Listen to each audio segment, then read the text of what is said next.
Hey, everybody, welcome to our continuing series, Veterans for All Voters Reformation Series, where we interview thought leaders and people doing really interesting things to advance democratic representation of the functioning of our government. And we've got with us someone that I'm really excited to talk to, Bradley Tusk, who has been a early supporter partner of ours and is passionate about the issue of mobile voting, something which I find incredibly interesting. So we're going to have a great conversation. Bradley, thanks for joining us and spending a Yeah, little bit of thanks for time with having me, us. man. I'm really excited to be here.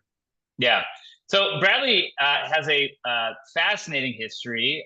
It's hard to put into a single descriptor. You've been called tech startups political mastermind, but you've done a lot of things other than that. You were the deputy governor of the state of Illinois. You've Yep. worked in government. You've worked in industry, helping Uber navigate its sort of go-to-market strategy and all the regulatory complexity that surrounds that. Yep. You are a venture capitalist with Tusk Yep. Venture Partners, investing in companies and ideas. You've got a lot of experience in campaigns and lobbying, having run Mike Bloomberg's campaign for mayor, as well as your firm Tusk Strategies, which helps sort of candidates and other interests Mhm. navigate the political landscape. Yep. And then philanthropy. Tusk Philanthropies, where you are investing heavily in issues that you care about. And most relevant to us in this conversation, you are the passionate sort of thought leader around the issue of mobile voting, and Yeah. the author of Vote with Your Phone, which is coming out on September 19th. So, how do you make sense of a resume like that? We just start with that. Yeah, I mean, it's a good question. I have a short attention span. I've also had, a lot of work. I've a lot of luck. I've worked hard and I've taken risks, but I've also just been really lucky at times too. And I would say that there is kind of a through point of government politics, policy, media, in a lot of the different things that I do. So our venture capital fund is really focused on startups in highly regulated industries where we go out there and try to solve their regulatory problems. Our political consulting firm is obviously focused on, legislative and policy and media issues. Mobile voting is both a tech and a political and policy issue. Stuff we do out of school meals, out of my foundation as well, are running campaigns in states to mandate programs like universal school breakfast and lunch. Most of the writing that I do on my Substack or the books that I've written or my teaching at Columbia Business School, they all kind of fit loosely around that through kind of theme or throughput, or I'm looking for a word that I don't have here, but around kind of public sector stuff. Maybe the one place that's really out there is I own a bookstore on the Lower East Side of Manhattan that probably has not much at all to do with politics or government. That just shows that I have really bad business sense and I'm willing to lose a lot of money. PNT knitwear. Folks need to Yeah. check it out. Yeah, Yeah. incredible. I left that up because there's too much to cover. So we'll get into mobile voting, but I do think that the context of the things you've done is important to understanding kind of why mobile voting sort of pops as an issue for you. You've mentioned kind of the various sectors. What has been your maturation process in thinking about how the various sectors need to come together to solve big challenges, which I don't Yeah. think is a framework a lot of people necessarily have. No, I mean, I think ultimately our venture work is sort of a good frame for this because typically speaking, when we invest in a startup, it fits in one of two buckets, right? Either it's the Ubers or FanDuels of the world where they've come up with a better way to do an existing thing, right? Travis, who founded Uber, didn't invent the notion of saying someone take you from point A to point B. He just came up with a much better way to do it. In those cases, the new innovation starts to succeed, starts to get market share. That pisses off the entrenched interests who are starting to lose market share. They lead on the politicians that they give money to do something about it. And then we have a big regulatory fight that's really a market share fight effectively under the guise of regulation. So that tends to be very kind of conflict laden. But then on the other side would be all of the white spaces. So whether it's crypto or AI or autonomous vehicles or drones or you name it. The good news is we don't have to really fight anyone off in the sense that there's like no big, like when we did bird scooters, like there's no big scooter that we had to disrupt. The problem is for all of these things, there's no regulatory framework to work with at all, right? And so it's like, okay, how do we put this together? In the best of worlds, we can bring all the different stakeholders together. So the different tech companies, the different regulators, thought leaders, community leaders. Sometimes that all works pretty well. Most of the time, as you can imagine, it's pretty fractured and polarized, and there's a lot of fighting around it. But, hopefully, as time passes, we're able to kind of keep contributing to the doctrine of whatever the regulatory framework is going to be. So, for example, AI, what I think most people don't realize is, when most people think about government and politics, the White House or the Capitol is the image that pops into their head, right? And yes, Washington is important, and clearly for veterans, both DOD and the VA, all important. But, as you know this, because you ran for local office in Chicago, state and local government is where like 80% of things actually happen, right? That's typically where the things that govern our lives, clean water coming through the taps, as you know well, the light turning from green to red, the parks being clean and safe, the schools, the sidewalks, whatever it is, that's sort of local purview. And that's really where, we need to focus on to get things done. So, for example, AI, we all think about whatever nonsense they're talking about in Washington, but the reality is they're probably not going to regulate AI for a long, long time. They haven't regulated Internet 2.0 yet, right? There's still no social media regulation or privacy framework out of Washington, let alone anything on AI. But at the state level, over 800 bills were introduced in state governments last year to regulate AI. And last week, the state of California passed really meaningful legislation around requirements for AI safety testing that we'll see if Governor Newsom signs the bill or vetoes it. I hope he signs it. But so in a lot of ways, the thing that people should look out for is if you're interested in emerging tech policy on issues that are really new, it's really generally not happening in DC. It's happening in your state legislature. It's happening in your city council. And that's really where your focus should be. Mm.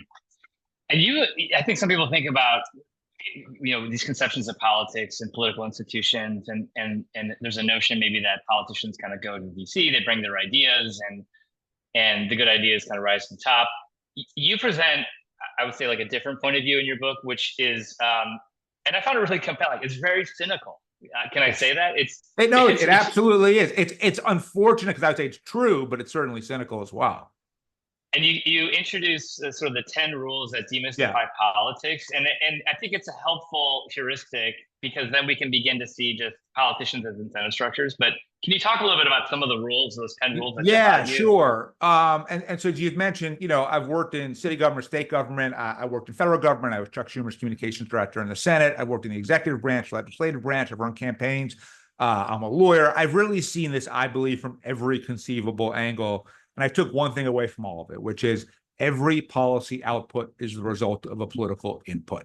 Every politician makes every decision solely based on the next election and nothing else. And are there a handful of exceptions? Sure. Mike Bloomberg was certainly one. Barack Obama might have been one. Occasionally they happen. But by and large, even really smart politicians. So like when Rahm Emanuel was mayor of Chicago, Rahm, I know Rahm. Rahm is really smart. He works really hard. He's not overtly corrupt. But at the end of the day, every decision Rahm makes, and I would gladly say this to his face, is based on what is politically advantageous for Rahm in that moment and nothing else, right? And because we live in a world of gerrymandering, the only election that ever really matters is the primary. And primary turnout is typically 10 to 15%. So who are those voters? They tend to be the extremes, the far left, the far right, or big special interests that know how to move money and votes in low turnout primaries. And so if you're a politician and your only goal is to stay in office, and I would argue, and this is based on 30 years of working with politicians, that many of them just have this deep hole in their psyche that could only be filled by the affirmation and validation that comes with holding office, you are never, ever going to risk your next election just to do the right thing. So there was another school shooting in Georgia yesterday, 9 more people shot, 4 people died. And those keep happening. You would think that rationally, you would say, okay, what's more important, keeping little kids from dying or me staying in office? You would say, well, I'm not going to let the little kids die and I'll find another job, right? And yet, we don't have any good new laws on gun safety. And by the way, both sides are equally guilty of this, because I would say on the Democratic side, we consistently sell out those same kids to teachers' unions and put the interests of the adults in the system ahead of the interests of the kids in the system.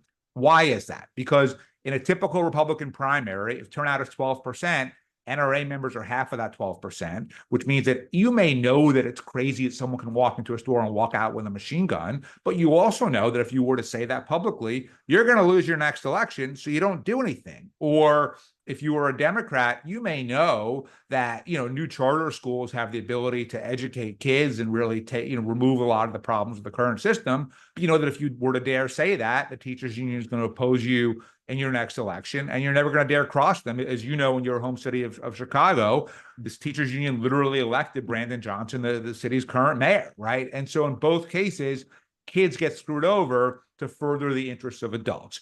There is one piece of good news that I would say is maybe a slightly less cynical, which is because they believe in nothing but their own ambition, they will shift to wherever they need to be to stay in office. So in that same Republican primary, if turnout were 36% instead of 12%, so we're still only talking like a third of voters, right? But just based on polling of Republican voters, we would know that you would be more likely to support some type of gun regulation because that's what they would want. If you were to have 36% turnout instead of 12 in that Democratic primary, just based on polling of Democratic voters, you would know you would be more open to education reform because that's what those voters want. So the upside of them believing in nothing is you can shift them. What we have to do is stop being naive and thinking, oh, they'll just do the right thing for the sake of the right thing, and recognize they're always going to do what's in their interest. And the truth is, my guess is back in the days of the Greek Senate and the Roman Senate, it was probably the same thing. So they're no worse or better. They're just, this is the people who run for office typically, not always, but typically.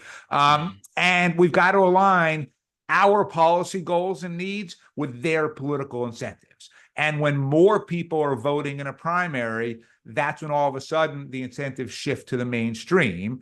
And the only way to do that, and we're going to get into this, I know, in a minute, is mobile voting, because, we do everything we can to make voting in the system we have easier. Chicago and lots of places have early voting. But nonetheless, we're still looking at really low turnout, especially among younger people.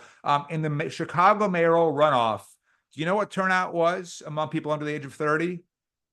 Under 4%, right? So the people whose lives are most affected by what's going to happen. So your students who are going to stay in Chicago, right? A lot will leave, but those who stay have more at stake than someone who's 60, right? And yet the odds of them voting are close to, literally mathematically close to zero. But guess what? Every one of your students has a smartphone in their pocket. 90% of American adults have a smartphone in their pocket. And if they could vote for in the mayoral runoff while they were waiting for their coffee, would all of them do it? No. But could we go from 4 to 26? Yes, and that would dramatically change things. And so to me, we've got to meet people where they are. We already do all of the other big stuff in our lives online. We do our banking online. We do our healthcare online. We do our love lives online. And I would argue that we can vote securely online too. And that could finally align the inputs and outputs so we get better government. How did you, you've begun to answer this, but there's so many issues that you have a sort of perspective on. It's interesting, and you've written a lot on a lot of the issues that you care about, and you've addressing issues like school lunch as well for children. But mobile voting is such a specific issue. Can you talk about your desire to sort of latch onto this very specific and technical, arguably kind of intervention? Why it captivates you? Absolutely. So as you mentioned in the intro, I ran a lot of the campaigns around the US to legalize Uber and ride sharing. And the way that we won was, at the time we were a tiny little tech startup, and taxi was this big muscular industry in cities all over the country. And the way that we beat them is that we were able to convince millions of customers over time to tell their local elected officials through the app by tweeting or texting or emailing or calling or something enabled by our app that, hey, I like this thing, leave it alone. And we changed the underlying input. So normally speaking, the taxi guys would give the alderman in Chicago a couple of grand per campaign cycle, and the alderman would do what they want. I just had 5,000 people from your district tell you, hey, don't mess with this. All of a sudden, the political calculus shifts, and you're like, you know what? Fine. I'm not risking my career over this thing. Forget it. And as a result, we won everywhere. So the question I started asking myself as that was happening was, would these people who are clearly not voting in most, local elections, not voting in most primaries, would they participate if we made it this easy to actually vote? So out of my foundation, I got really lucky in that when I started working for Uber, they couldn't afford my fee. And Travis Kalanick, who was then the founder and the CEO, said, "Hey, would you take equity?" I didn't even know what equity meant, but for some stupid reason, I'm like, "Yeah, sure." And that was back very early in the life cycle of the company. Their Series A, Uber became Uber. That became worth a lot of money. And I put most of it into mobile voting and into my foundation, and started funding elections in 7 different states where initially deployed military were able to vote in elections on their phones. And the very first state we did was West Virginia. So a guy named Mac Warner is the West Virginia Secretary of State. And Mac had served in the military. All 4 of his kids served in the military. And Mac was just very frustrated that it was incredibly hard for someone who was literally putting their life on the line to protect our right to vote, that when they mailed in their ballot from Kandahar and it showed up 3 weeks later after the election, it just went right in the trash. And Mac was looking specifically for a solution to make it easier for deployed military to cast their ballot. And so we paid for all of the state's costs in administering that election. We used the technology that existed at the time, and it worked. And we ended up doing this in 7 different states where either deployed military or people with disabilities voted in real elections on their phone. Turnout on average, more than doubled. We had them all audited by the National Cybersecurity Center. It came back clean. Denver did a poll. People participated. Not shockingly, 100% said, "Yeah, I prefer pressing a button to going somewhere." Right? That's not surprising at all. But I got a lot of pushback from the cybersecurity community saying, "No, it's not safe. It's too risky. We can't do this." And so my view was like, okay, maybe the technology currently available isn't safe. That doesn't mean we can't build something that's safe. And so we've launched into a project that we're now in year 4 of to build end-to-end encrypted, end-to-end verifiable, multi-factor authentication, open source, air-gapped, biometric screening available mobile voting technology that once we are finished and once the National Institute of Standards and Technology, NIST, certifies it, we're going to put it up and make it free and open source, and any government can use it. Anyone can use it. And my hope is that that will then get people to start, allowing people to vote on their phones. But ultimately, to really answer your question, I just felt a couple of things. One is, I've had this, as you sort of said in the intro, you were nicer about it than I'm about to be, but I've had a weird career, right? Like, let's be honest, it's taken these twists and turns that were not predictable, mostly good, some hard. So yeah, I got to be the deputy governor of Illinois. I also had to testify in both the Rod Blagojevich's corruption trials and the grand jury. And luckily, the one time he asked me something illegal, I said no and turned him in. But it was still, a unfun and stressful experience. So things have gone well and things have also been hard. But nonetheless, I had this sort of unique perspective on government because I just worked at so many different levels around the whole country. And then I had this perspective with tech, especially with Uber. And then I unexpectedly made all of this money. So look, I'm a first-generation American. I didn't grow up with a lot of money. I worked in government for the first 15 years of my career. Certainly didn't make a lot of money in government. And then all of a sudden I did, right? And my view was, okay, what am I going to do with this? And look, I live really well. The first thing I did when I made all the money was I bought Mets season tickets, and I sit right behind the plate, and it's painful to be a Mets fan, but I still go. I'll be there on Saturday. But I basically felt like, you know what? The thing that would sort of make me happy is, and this is completely selfish, this is not selfless in any way, would be feeling like I am impacting the things that I really care about and impact the world. And to me, that's a better use of my money than like chartering a plane or something like that. So I've spent about $20 million so far on mobile voting, mostly around building the technology. Another thing we do out of our foundation is fund and run campaigns in state governments to mandate programs like universal school meals. We've passed 25 bills in 20 states. 13 million more kids now have access to food on a regular basis. And about $7 million of my money has helped unlock about $2 billion in government spending. Sadly, one state that we failed in this year was your home state of Illinois. J.B. Pritzker blew us off and decided not to fund it. That was really disappointing, but maybe we'll try again. As you mentioned, I own a bookstore on the Lower East Side of Manhattan. I lose a ton of money doing that. Created the Gotham Book Prize, where we give 50 grand every year to the best book set in New York City. So I do a lot of things that cost me a lot of money, but you know why? I do them because ultimately it makes me feel better about myself, right? So completely selfishly speaking, what I try to be very analytical about is, what are the activities that will make me, if happiness effectively, and I spend way too much time studying this stuff, is really a feeling of sustained peace and contentment with your life and who you are, unless you're truly a sociopath, that comes down to what kind of person you are. And so for my own well-being, for my own selfish good, the more that I can devote my time and my money. By the way, that also argues to keep making money so I can keep doing this stuff. So that's why I run my venture fund and own my political consulting firm and everything else. The happier I'm going to be. And so part of this is I was in the right place at the right time for a lot of different things. And part of this is, I feel like I have hopefully figured out, what generates the highest return for me personally. And that's where I try to, focus. Mm.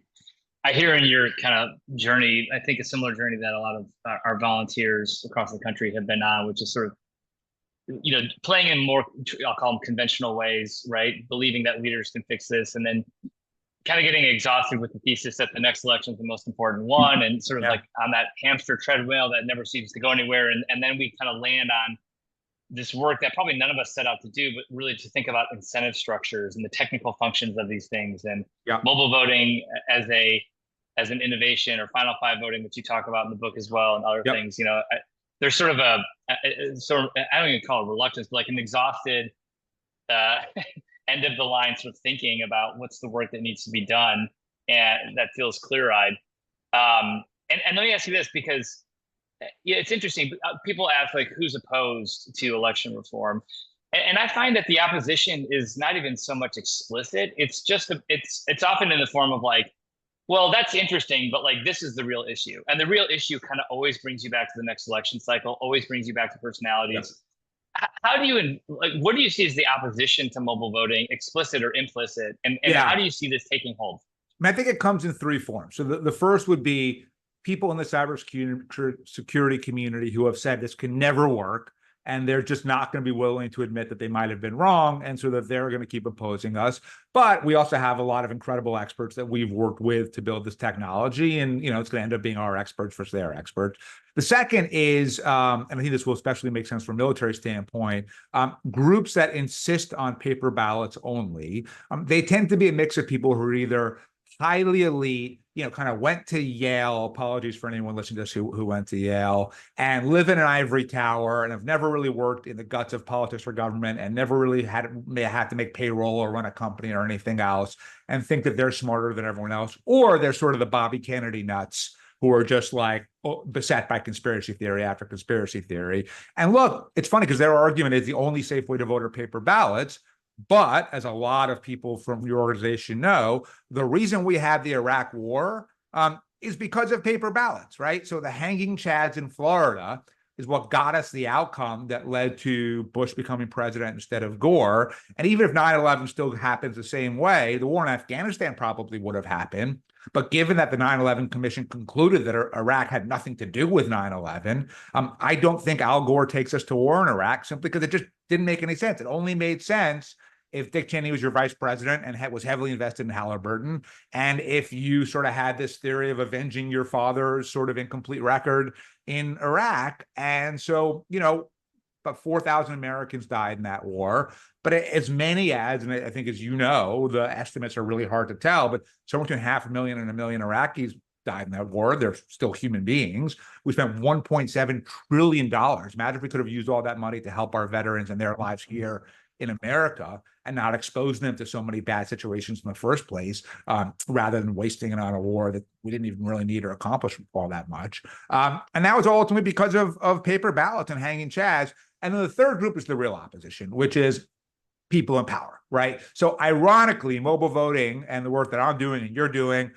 will unite everyone for once, Republicans, Democrats, unions, lobbyists, trade groups, against it, because if you know how to win in low turnout primaries, you're not going to want to take the risk of potentially losing your next election. And so we're going to get opposition everywhere. And that's why I wrote this book, right? So we were able to sort of do some pilot elections and see that the demand was there. We were able to build our own mobile voting technology, and we'll put it out there for the world to use for free. This is totally nonprofit and philanthropic. But we've then got to pass laws in every single city and state around the country so that everyone can use it. And that's going to really take a movement. It's going to take veterans. It's going to take people with disabilities. It's going to take Gen Z. It's going to take civil rights leaders, take all these different people.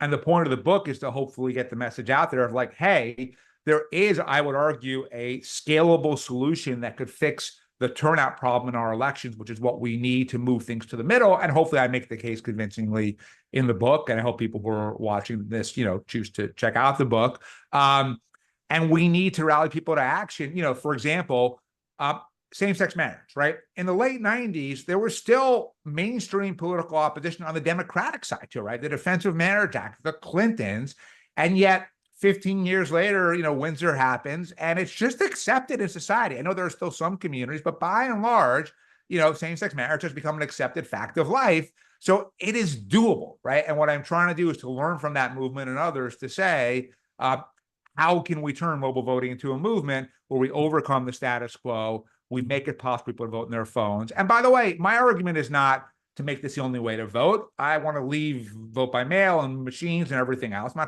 just trying to add another option. And I'm not arguing that we should do the presidential election tomorrow on mobile voting. My view is let's start small, municipal elections, school boards, water reclamation districts, stuff like that. See if it works, see what is working, see what isn't working, level up to state elections, and then eventually to federal.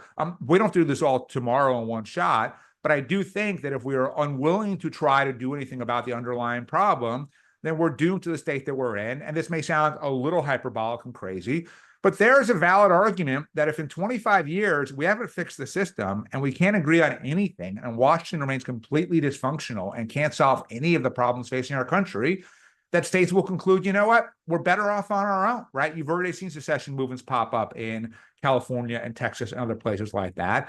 And if we don't want that to be what happens, we've got to fix the problem.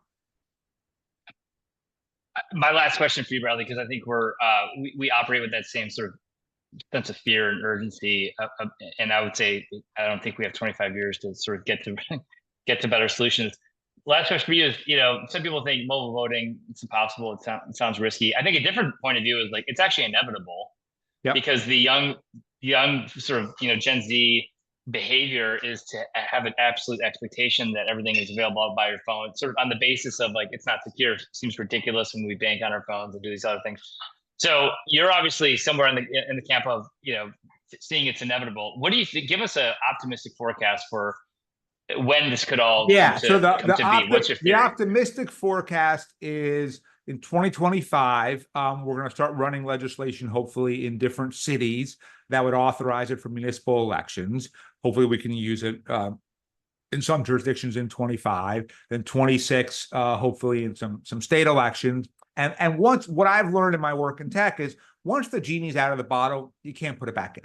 Right. So once people see that there is a better way to do something, they don't want to go back to the old way. That's how we won with Uber. Right. Once they realize you can get a car by pressing a button, no one wants to have to go back into the street in the rain and wave their hand around and hope somebody pulled over. Right. And so my hope would be, let's get it out there. Let people see it. They'll start to demand it. We'll have more and more places where it works. And eventually it will become the way we vote. And look, I understand that given the personalities we have right now in the federal election, it may be that Republicans warm up to this slower than Democrats do. It may be that, it's mainly a blue state thing at first. It may just be state and local before federal. It may be primaries before generals.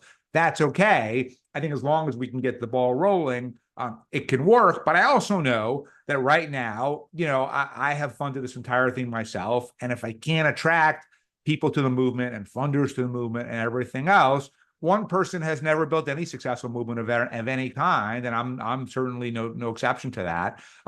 The good news is, to your point, if we do nothing, we eventually will have mobile voting anyway, right? So if I didn't exist, if you weren't working on this, it still happened, but it might be 30 years. And like you said, we don't have 20, 25, 30 years to waste. And so, we've got to get going on this right now. But yeah, as a venture capitalist, I believe that tech always ultimately wins. But I also know that it wins because you take the right steps and you build movements and you make investments and you put in a lot of hard work. And hopefully the combination of all of that eventually gets you to the right place. The book is Vote with Your Phone. It's out September 19th. You can get it at P&T Knitwear or other local bookstores as well. Or even the dreaded Amazon. I would not object at all if anyone here wanted to go online and order the book. We'd be happy to have you buy it. Anywhere books are sold, it'll be available. Yeah. Bradley, thanks for what you're doing. And there's so much of an acknowledgement for what you do, specifically for active duty and military community, for whom this option is not a nice to have, it's a need to have. And so for the work you've already done to enable voting for military overseas voters, thank you. And Yeah, sure. we'll continue to stay in touch. The book is available starting September 19th. Everyone needs to check it out. It's a great read. Yep.